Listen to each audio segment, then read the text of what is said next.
can go ahead and start recording. We are on. Thank you.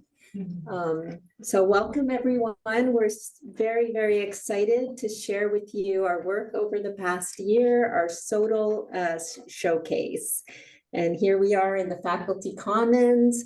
And so I'll just talk about the agenda. Let's see. Uh-oh. Sorry, I'm having trouble advancing. Click on. Yeah, you need to click on it. Oh, we have to click No, first. Just leave it. Just leave it. Thank you, Sunday. Okay. So the agenda for today is we're going to talk about what the Scholarship of Teaching and Learning is, or SOTL. Zaritza is going to take us on a little tour of our merged Tableau dashboard. And then we're going to have all of our faculty group share insights from their respective programs: digital marketing, math, English, allied health, and political science. And then we're going to have some time to kind of summarize lessons learned, some concluding thoughts, and then giving time for Q&A. So if you have any questions at all, please put them in the chat. We're going to be monitoring them so that we can revisit them towards the end of the presentation.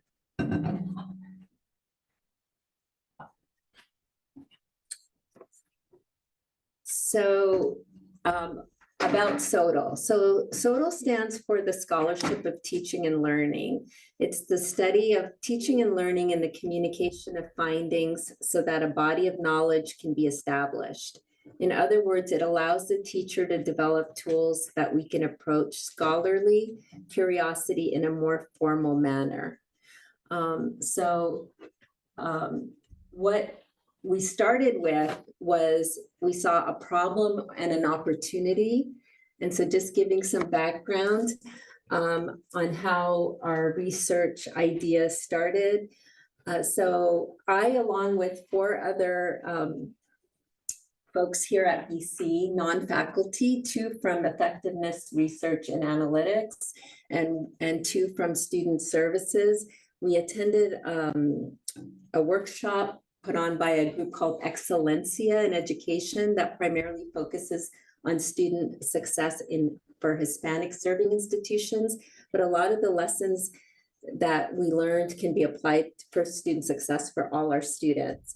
One of the presenters at the workshop really inspired the 5 of us by sharing some de-identified student data, de-identified by race and ethnicity, and looking at that data specifically with what we do in the classroom. So in our case, it would be our Canvas data, right? Kind of looking at our students' work, their attendance, their engagement by those subpopulations of students, de-identified.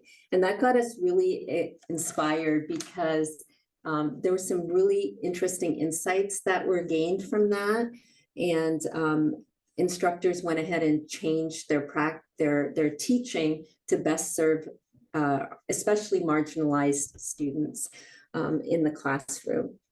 So we thought with the richness of the data that we have here, both the ctcLink data and the Canvas data, if we were able to merge those 2 data sets, what may we find out?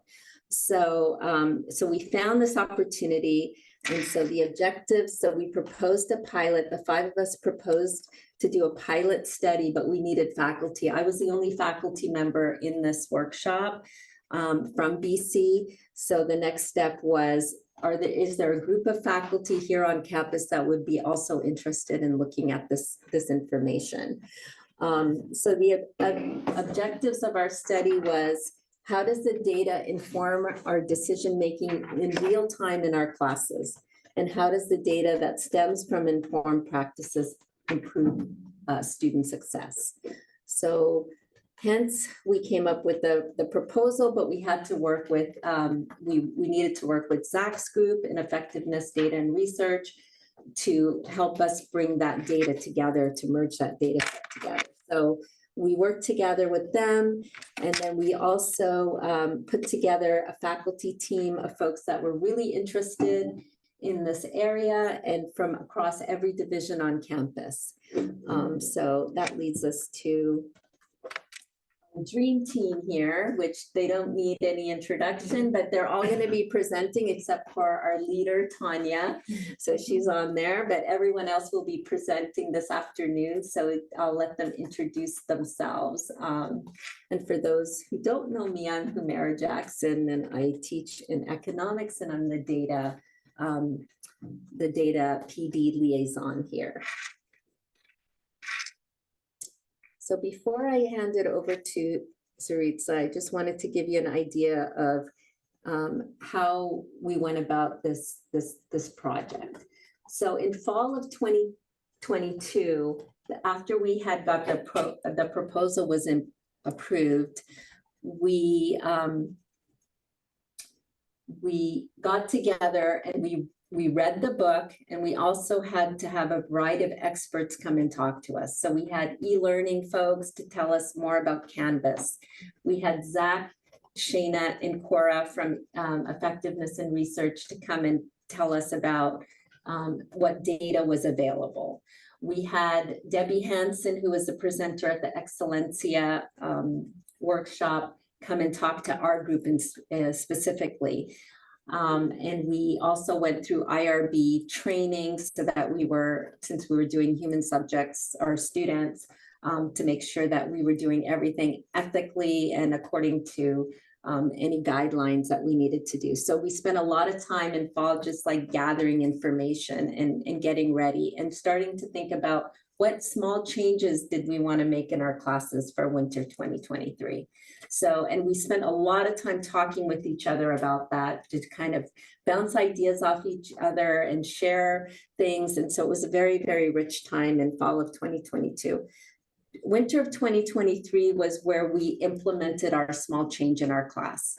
So we met once in a while just to check in with each other, but it was really, we had stepped back and we went into our own classes to do the changes and kind of see what we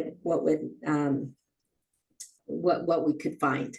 And then in spring of 2023, Zach's group gave us the merged data sets, the Tableau dashboards, and we've spent the entirety of this quarter looking at our data and again, meeting and talking about some of the lessons learned. And so those lessons learned and sharing those data is where we are right now. So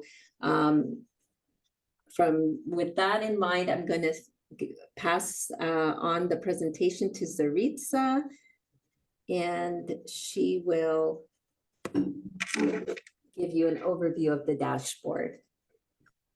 Okay, thank you, Humera. Before I take us to a quick tour of this newly designed dashboard for our research project, I would like to say huge thanks to, if you don't mind moving to the next slide, Humera, to you especially, to Tanya, and to Faculty Commons. And one of our most important collaborators are members of the Effectiveness Research and Analytics team, Shana Began, Inha Kim, Zach Morgan, alphabetically by the last name, Cora Nixon, and recently retired Michelle Rohr. Next slide, please. What Effectiveness Research and Analytics team did for us, they united two separate systems, two huge separate databases. Canvas, which has been our learning management system here at Bellevue College for the last 10 years, and ctcLink, which is relatively new system, which stores comprehensive set of student personal data. Effectiveness Research and Analytics team connected these two systems and gave us opportunity to disaggregate certain metrics of student success by different demographics. Next slide, please. Demographics in the dashboard that you will see a quick tour are listed here, but basically these are achieving the dream or student success kind of common demographics. Gender binary, gender ternary, race, ethnicity by IPEDS nomenclature, race, ethnicity, duplicate, veteran status, disability status, first generation. We also had a special request for prerequisite for some of the classes that our group analyzed. That's prerequisite result. Next slide, please. Dashboard has 5 tabs: attendance, assignment submission status, median and average assignment score, score distribution by assignment, and the last one, assignment submissions for a course by Canvas categories: on time, late, and missing. And now I think we can do a very short and quick tour. Next slide, please. The first tab that here we can see is actually attendance tab, which if the class attendance was recorded in Canvas, and on all of these tabs, you will see 5 filters, drop-down menus for showing specific quarter, specific course and course ID, instruction mode, and those specific demographics in the top right corner that I mentioned 10 seconds ago. So here we see attendance tab, and as I said, if attendance was recorded in Canvas. Next slide, please. This tab in chart shows the assignment submission status based on Canvas recording of, again, this time not attendance, but it's really assignment submission, status categories: on time, late, and missing for all classes, and we can choose. Next slide, please. This visualization displays the average assignment score per assignment in a course as a percentage of total points. Assignments are ordered by a due date. In this chart, there is one additional filter, which allows us to select either average or median, just under the demographics. You should be able to see which aggregate function which would like to choose for this calculating average assignment scores. Next slide, please. Here we are seeing assignment score distribution by demographics based on each student meeting a selected score as a percentage of possible assignment points. When we want to use this dashboard, we really need to select specific assignment, and also we can set the score threshold on the right side there. And lastly, next slide, please. This is chart or tab that represents assignments for a course. So this is for overall course based on submission status. Again, Canvas categories: on time, late, and miss. In the next couple of minutes, I would like just quickly to show some of the results that I was able to see when I analyzed my 2 courses. Next slide, please. In the first phase of this project, I formulate 2 research questions that here are combined. The first one would require one-on-one Zoom check-in meeting early in the quarter with instructor, improve student grades, and reviewing feedback on important assignments via Zoom again, also early in the quarter. Will that improve student final grades? Next slide, please. I started with the basics. I wanted to know, based on the dashboards, to learn the demographics breakdown of my classes, of both the one that I taught a year ago and the one that I plan to implement these new teaching practices, and to see if they made any impact. This table shows comparison between 2 classes based on all demographics. I also highlighted demographics that are missing. You can see some of them all in yellow. And I also used the labels, increase or decrease with the arrows in the percentage rate for each existing demographics when I compare them. Next slide, please. Lastly, this visualization and the additional is actually showed the result of this specific assignment that was relevant for a few others that will follow up, and that I wanted to review together with my students, my feedback provided earlier in one-on-one meetings. I filtered the data to setting the assignment threshold at 80% on the middle to the right of the slide. of the screenshot. Next slide, please. This is this winter, and the slide before was showing the winter of 2022. And next slide, please. Based on these two charts, I created this comparison table shown on this slide. You should be able to see that certain ethnic groups actually did better in the reference course, but the certain race ethnicity groups did better in this last winter course. So all of this will need to kind of need a level of more digging through. But at this moment, I would like to pass the baton to my colleague, research fellow, Sandy. Sandy, floor is yours. Thank you, Zurita. Okay, so this is my research question. First of all, let me introduce myself. I'm Sandy Jamari from math. So I taught calculus. My research was based on two calculus 2 courses, one from winter 2022 and another one from winter 2023.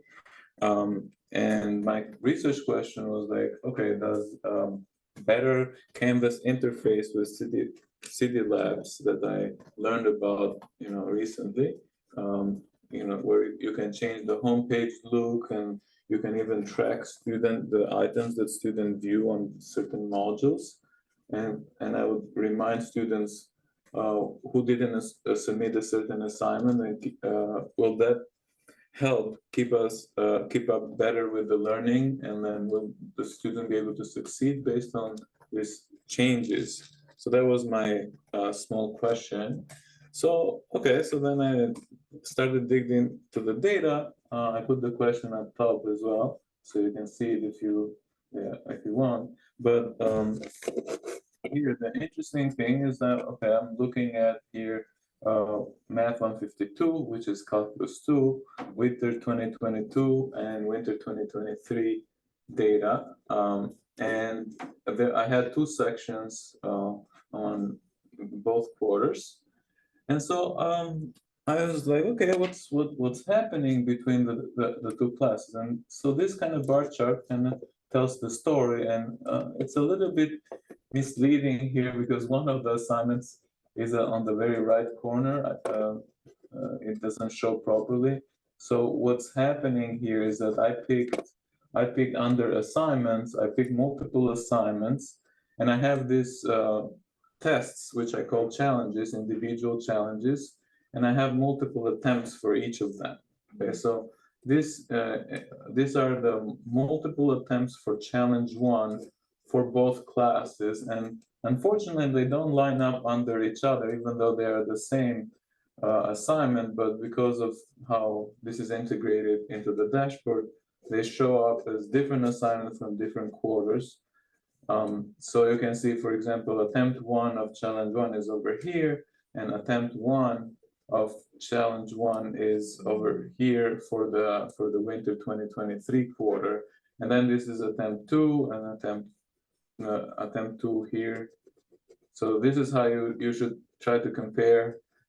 This is attempt 3 with attempt 3, and then attempt 4 is showing at the very end over here, which is a little bit strange how that shows up. But I couldn't make it show up in a different way. So anyway, so I looked at the data, and I can see, hey, there's it looks like in my winter 2023 class, more people are sort of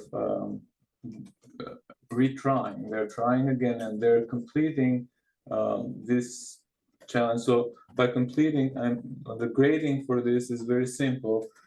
Either a student passes it or they don't, and they also can get the revised, which means they can pass it after they answer a few additional questions and address my feedback. So here is the total score after the revisions were done and everything. And so I saw this and I was like, okay, that's interesting. But then I noticed something striking. So look at this first attempt, okay?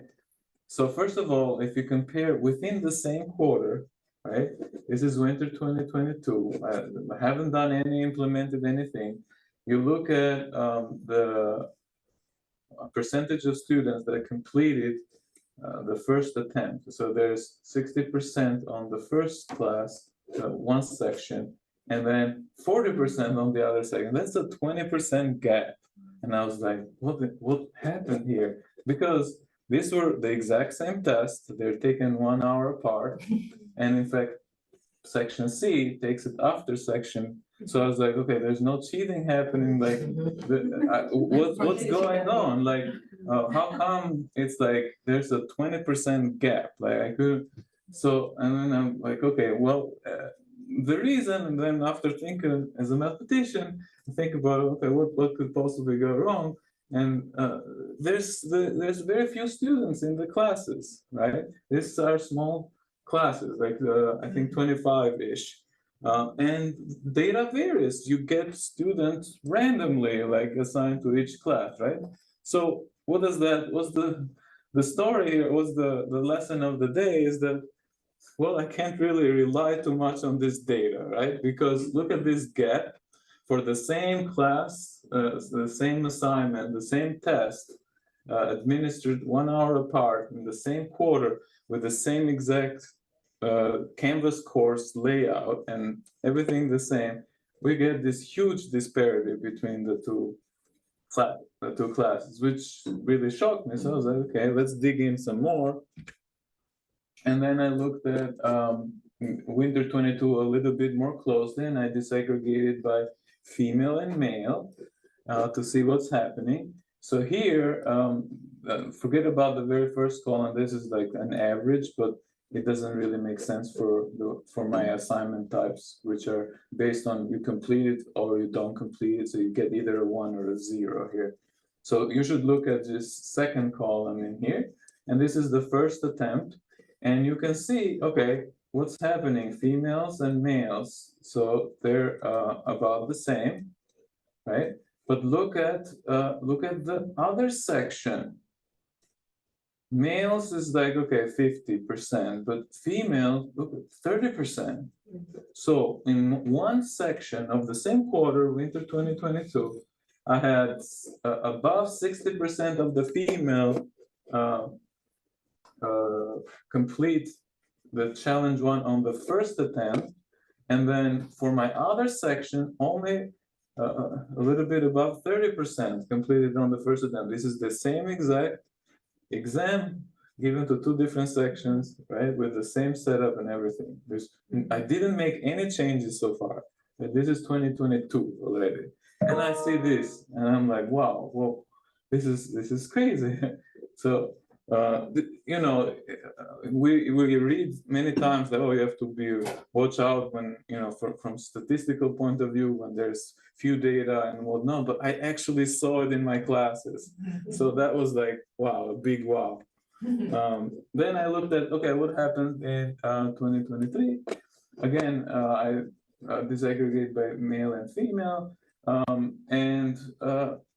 So look at what happened to female again here.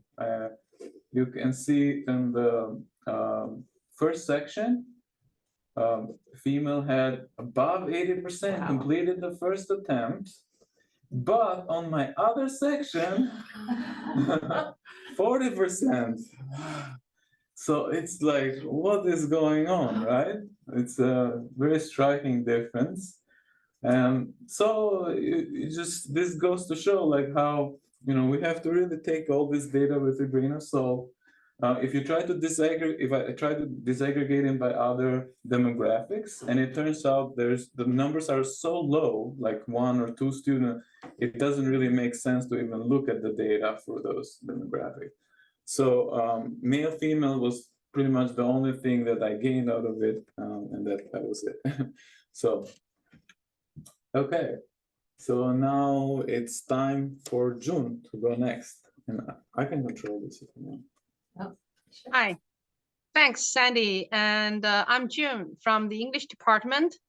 My research question is how students' performance as grades from the ctcLink in English 101 as the prerequisite of English 201 can help me support their study in English 201, because currently I focus on teaching English 201.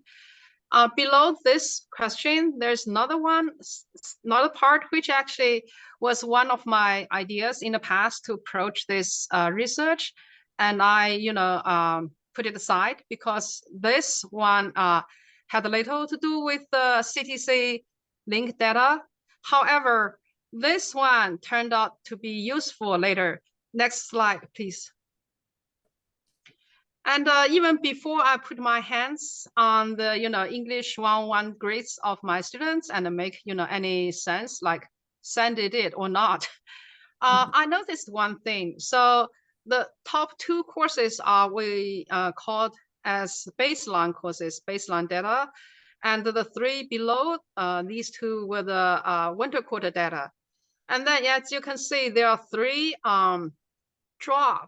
drops here as grades of students, and they are quite obvious.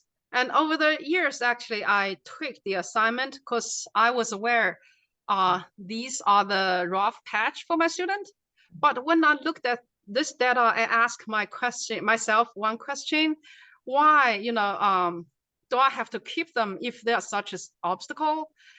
And then I had good reason, actually, because I use the rhetorical concepts to teach my students critical thinking, and I want them to apply those concepts to the core text and analyze the core text. So when they trend in this way, in critical thinking, then hopefully they can apply to their writing later in the quarter. And then it occurred to me, however, if what I wanted is to train students in critical thinking, why not use the idea I had before and then make it easier for students if, provided the outcome is the same. So I tweaked my course. Next slide, please. What I did is I removed the rhetorical theory study and also the rhetorical situation and rhetorical strategy analysis, and add instead the critical reflections on each paper, meaning after library research report, after they understand what's been said on the topic. By the way, in my classes of 201, every student can choose whatever topic they are interested in. And then after field research, meaning they do the interview or survey or observation on the topic of their interest and report the data, and also the final paper as an argumentative essay in which they present their argument based on materials they collected previously reported in paper 1 and paper 2. So in this case, because they have 1 week to finish paper, and each for the reflections, I want them to stop and think what they have learned. Because in the past, I had a few students told me that they came to this revelation, this aha moment during their field research. They suddenly they say, oh, I know what I'm doing now. So I want all my students have this kind of moment and understand actually what actually they are doing. So after also the 3 reflections, I add a progress check for each paper, meaning they have a week to finish this draft. And then in the middle of it, I ask them to upload whatever they have done. And so I can provide early feedback, for the problems, mistakes. Also, they can discover whatever they have difficult ways to ask. And also another purpose to prevent them from starting to write a paper like the last day when it's due, or unable to, finish the paper, because I realize some students follow the to-do list on Canvas. They don't even look at, the modules, whatever.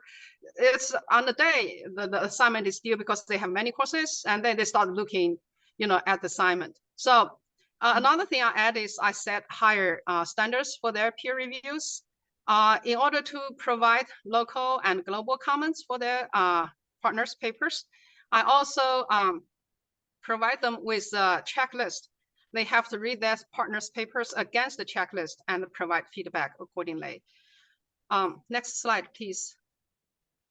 So this is kind of a visualization of what I have done. In the old one, meaning on the left of my English 201, the course progress, the conceptual study takes a huge part because it includes the rhetoric as a big concept. And under rhetoric, I have rhetorical situation and rhetorical strategies, and each one they have more to do. And instead, I only keep the logic of argumentation because this is a key skill to write an argumentative essay, and also this is a key skill to do critical thinking. And in this case, they have less workload on the conceptual study, but they have more to do, while they are writing a paper. And so far, I think it's working well in this quarter because I'm doing the new kind of alternative, if not better approach. And I feel like from their paper 1 to paper 2, they had fewer mistakes. However, it could be just, I'm feeling what I want myself to feel. I need more data to look actually what's happening, or like Sandy's case, even data, if for a short period of time and with a very small sample size, it could be unreliable. So I'm still working on it, but that's what I've done so far. Thank you. Okay, next is Anne. Is Anne in here? Hi, everybody. Good to see you. Hi. So my name is Ann Minks and I'm from Allied Health. And I chose to look at a 100 level class. So this is a class that's open entry. You don't have to have any prerequisites to get into it. We have a lot of students who have never taken a college class before come into this class. Believe it or not, this is medical law and ethics. So this gives them a foundation for when they go forward in their chosen healthcare study program. It gives them a foundation of what to expect, what's right, what's wrong, what they can and can't do legally and ethically in their studies as well as on the job. So that's what this class is all about.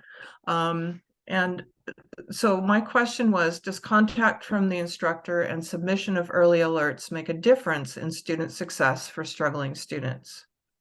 Can you go to the next slide, please? So there's my question again at the top. Does early instructor plus early alert intervention make a difference in student success who are failing in week 3? And is there a difference by race, ethnicity, or gender? And so on the first time that I tried to collect data was in fall, and we had a very small class and a very small cohort.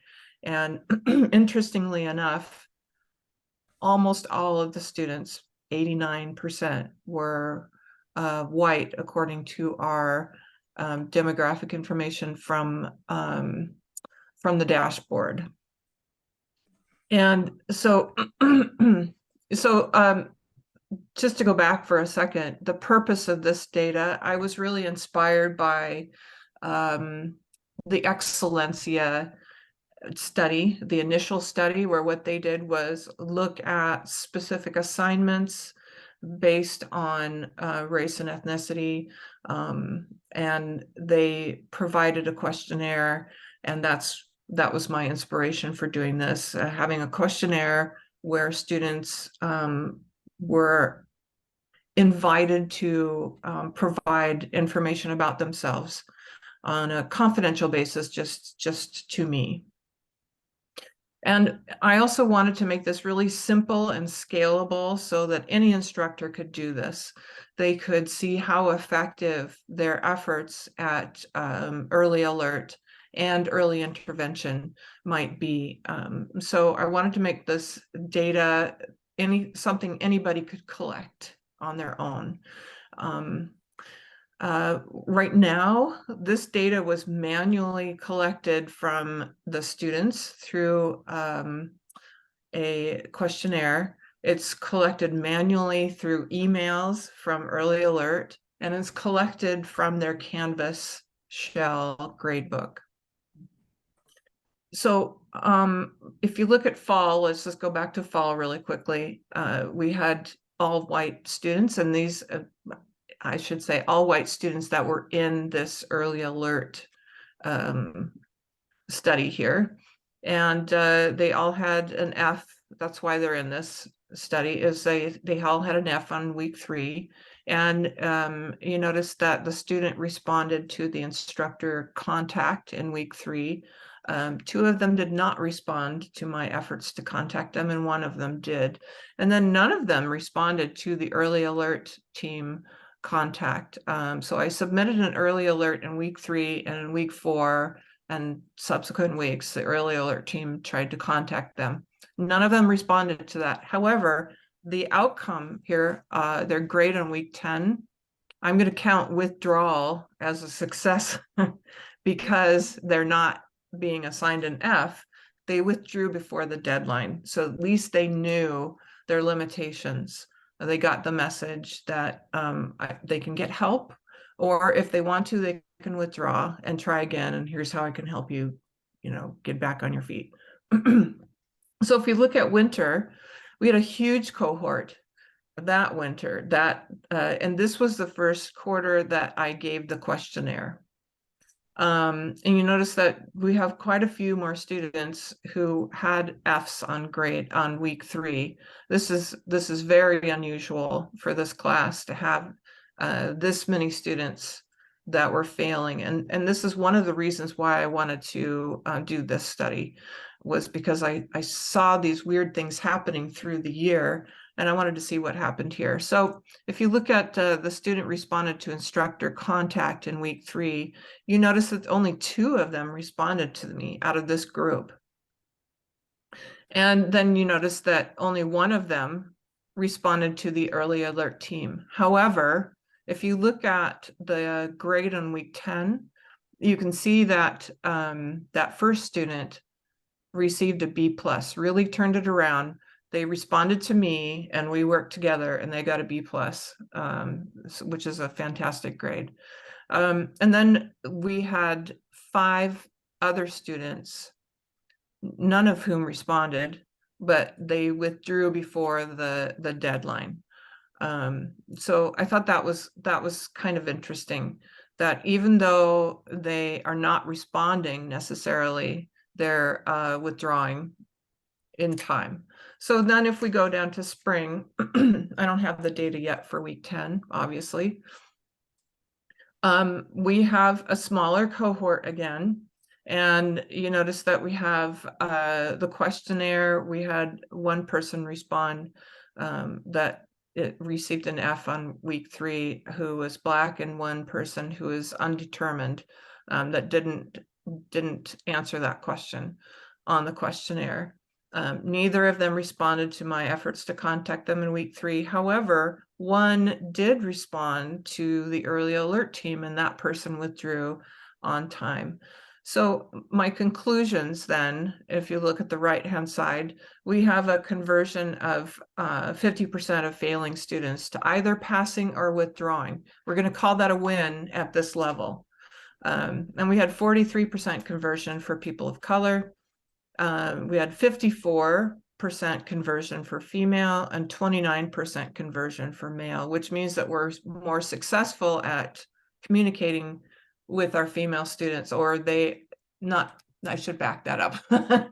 We are getting more response from our female students as far as either withdrawing or passing the class, if that makes sense. A challenge here is getting race and ethnicity data for each student to match Canvas. We don't know what race or ethnicity each student identifies with from the data that we had available through ctcLink or from Canvas. So that's a challenge. And the other challenge was collecting email responses from the early alert team. They're individual email responses that you have to collect manually. So one of my suggestions would be to integrate early alert data into Canvas, into the Canvas gradebook somehow. And then the other thing that I learned was try to do this earlier in the quarter than week 3.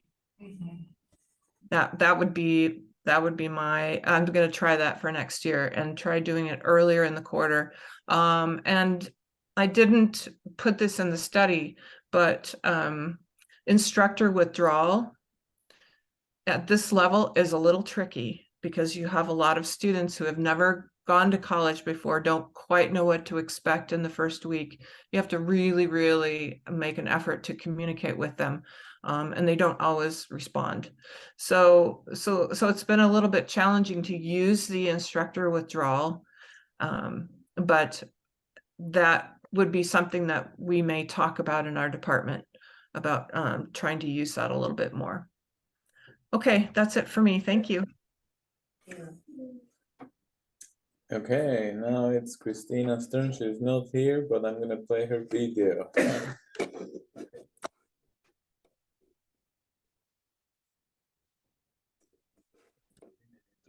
Yeah. There we go. Hopefully we get volume.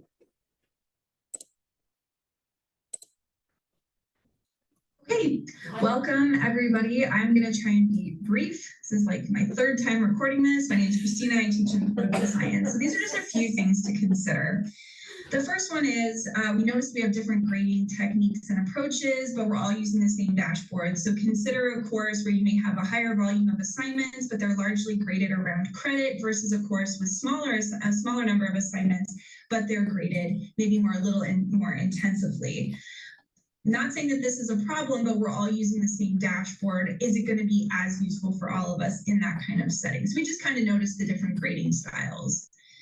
The holistic understanding of each student sort of gets lost here, and I'm going to roll that into my next bullet point as well, which is when you're aggregating and averaging across a group, it can be really difficult to tell what's actually happening for each student, which ultimately was the purpose, to my understanding, of the Excellencia approach. So I can get a really good holistic view of a student's performance right now simply by going to Canvas and looking across their attendance, their assignments, all of those things. It's not clear to me how adding in the ctcLink data helps me with that if I don't know more about the student. So what I have is all of the individual student performance that I can already look up in Canvas, and then we have these aggregated sort of averaged group looks at the assignments. It may help with considering, okay, a group didn't do great on this assignment. I wonder what happened there. Let me take a deeper look. But I'm not sure that it's clear how I'm going to use that information to support individual students as they're trying to move along and find success in the course. One thing this brought up for a lot of us was simply the fact that Canvas has a lot more capacity than many of us were aware of. It has a lot more analytics that you can access. It has more tracking options. And by tracking, I mean places where you can include information that you might want to keep track of. It has the capacity to take notes in the gradebook and do a lot of other things that I didn't realize it could do. So whether the ctcLink data are merged or not, I definitely will move forward with using Canvas more extensively and trying to use that as my main way to really keep track of how individual students are doing and looking at that each week and really trying to get a sense of what's happening. A couple concerns that come up. The first one is when you get aggregate and averaged groups, yes, it may tell you that a certain group is not performing well on a particular assignment, and that should cause us to stop and look at that assignment and think, I wonder what's going on here. Is there something I'm not providing? Is this coming across in a way that is inaccessible or problematic for students? But the other thing that could happen, because there's no other information available and we can only look at each group in each, we have to treat each assignment as if they're independent because we can't see which student is which. So it's as if each assignment is independent, which we know is not the case. It could lead to essentializing of the groups themselves, making assumptions about why groups perform a particular way, instead of going the other direction, saying, I wonder what's going on here. Plus, it will be difficult to have an understanding of how this assignment affects this assignment and how making a change in this assignment affected the next assignment for that group.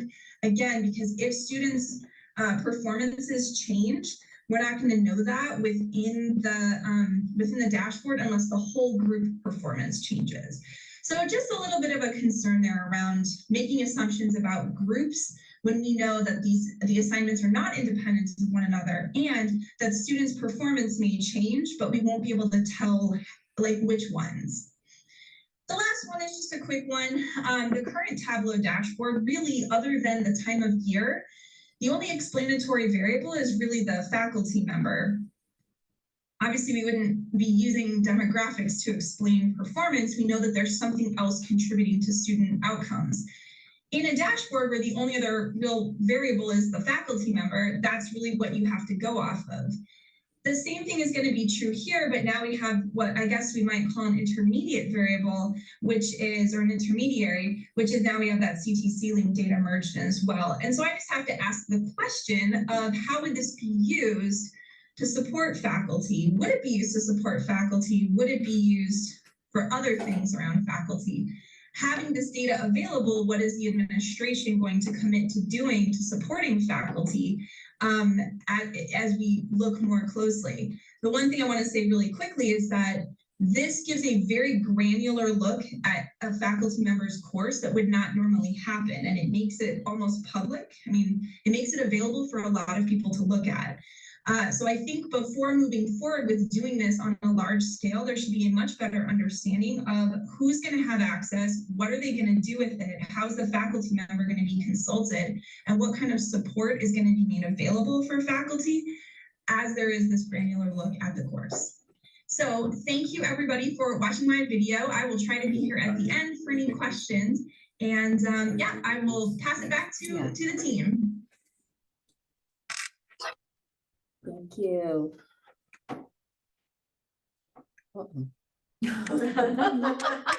Interesting suggestion. Yeah. How did that come up? How do we advance here? I think. Oh, we His have YouTube profile. There we go. Okay. So you guys got to hear a lot of different looks and a lot of different research questions and a lot of different insights. So just real quick, couple of the lessons learned. Sunday, I'll just reiterate what he already said. Beware of reading too much into the data, especially with our small class sizes. Even within the same quarter, there could be significant differences within demographic subgroups. And then June's, the data can reveal that we are barely able to deal with when our mind is occupied by the immediate, even urgent demands of daily teaching, and push us to take a look and make changes to our teaching. So perhaps even more importantly, we thus start an open-ended and effective approach to keep reflecting and improving our teaching. So as you probably can tell by all the different presentations today, we really gained so much as faculty from spending the year together and doing this stuff. I mean, I can't even imagine anything else that I've done on campus that has really caused me to really reflect on what I do in my classroom, how I support students. If it wasn't for my, 5 colleagues and Tanya, 6 colleagues, just talking about teaching over the course of the year. So I feel very privileged that we were able to do that. So just kind of a quick recap before we go on to Q&A. This work is ongoing. We're still thinking about this and we're continuing to learn as we examine the data. So this study is kind of concluded at this point for us. But I mean, it is definitely going to inform us going forward in our classes. And through extensive collaboration, we were able to talk about the data from our pilot courses, learn lessons that are valuable in teaching. And, if we had more time, we could actually share how directly we affected each other in the things that we did in our classrooms. So for our next steps, just what we kind of recommend is we were kind of thinking about going forward. We think that future SOTL groups doing similar things, small groups of faculty working on this type of stuff is very, very valuable. So this is kind of where we're thinking about is that how because as Christina shared, there's so many things that we have to be concerned about when we talk about having this data available to all faculty without having the ability to kind of talk it over, learn from each other, try things out, consult experts in various areas. So we just feel like having it in this group situation, the same thing that we had is what we would recommend if new SOTL groups or new research groups want to get started. I think that we ran quite a bit over, but we have about 6 minutes, and I think Saritza was checking the chat, or if there's any questions from you all that are here in person, we would love to hear from you. There is a comment by Shayna in the chat. Okay, I think Jackie had her hand up, so we can maybe take Jackie's and then Shayna. Is Shayna still in the Zoom? I don't think so. Yeah, huh? she is. Okay. Yeah, Jackie,